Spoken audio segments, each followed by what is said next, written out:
আচ্ছা, জামাতীদের ঘরে দিনদার সন্তান পয়দা হয় না কেন? এই প্রশ্নটা আমার না, এটা কওমি আলেমদের মধ্যে বিশাল বড় মাপের একজন আলেমের। তার নাম হলো রেজওয়ানুল ফিকি সাহেব। উনি এত বড় একটা ব্যক্তিত্ব, এত বড় আলেম হয়ে এই কথাটা উনি ফেসবুকে কিভাবে মানে পোস্ট করলেন, আপলোড করলেন, এটা আমার মাথায় ধরে না। আচ্ছা, দিনদারিত্ব হওয়ার জন্য কি কোনো দল মানে দল করা বা কোনো দলে সাপোর্ট করা কি সার্টিফিকেট? মানে দিনদারিত্বের সার্টিফিকেট কি কোনো দল দেয়? ওয়াই? এটা কি?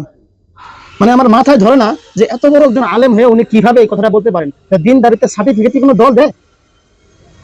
আমি যদি আওয়ামী লীগ করি তাহলে কি আমি কি দিনদার হব? যদি বিএনপি করি আমি কি দিনদারি সার্টিফিকেট পাবো? আমি যদি চরমনাই করি আমি কি দিনদার সার্টিফিকেট পাবো? জামাত করলে তো দিনদারি সার্টিফিকেট কখনোই হবে না, এটা তো 100% শিওর। যার কারণ কওমি আলেমদের মধ্যে কওমি আলেমদের তাজ বললেই চলে, একজন বিশাল আলেম, বিশাল ব্যক্তিত্বের অধিকারী মাওলানা রেজওয়ান রফিকি সাহেব এই কথাটা ফেসবুকে বলেছেন যে জামাতিদের ঘরে দিনদার সন্তান পয়দা হয় না কেন। আচ্ছা, এখন আমার মনে হয় কি জানেন, আমি আপনাদেরকে একটা প্রশ্ন শুরু দিই যে উনি কত বড় দিনদার? উনি কি আদৌ দিনদার হতে পারছে? উনি কি নিজেকে আদৌ দিনদার দাবি করতে পারবে? এটা কিন্তু ভাবার বিষয়। হ্যাঁ, আরেকটা কথা হলো যে আমি কওমি আলেমদের মধ্যে এমন কিছু আলেম ওলামা দেখছি যারা বিশাল ব্যক্তিত্বের অধিকারী হয়েও তারা দিনের উপকার থেকে দিনের ক্ষতিটা বেশি করতেছে।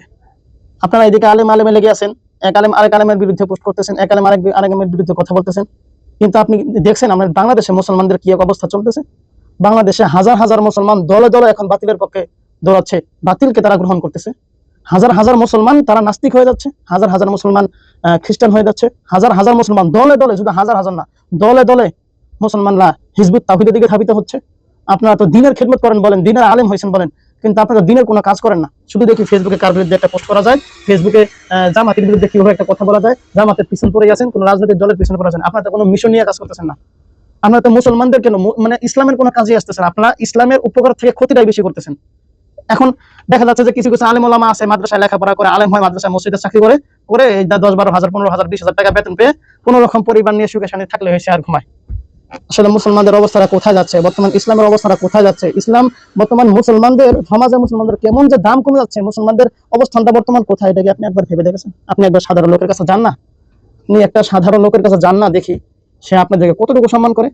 সম্মান করবে, আপনাদের উপরে উপরে সম্মান করে, কিন্তু পিছনে যে আপনাদেরকে কি পরিমাণ কথা বলে তারা আপনারা জানেন? একজন সাধারণ মানুষের কাছে কখনো গেছেন আপনারা?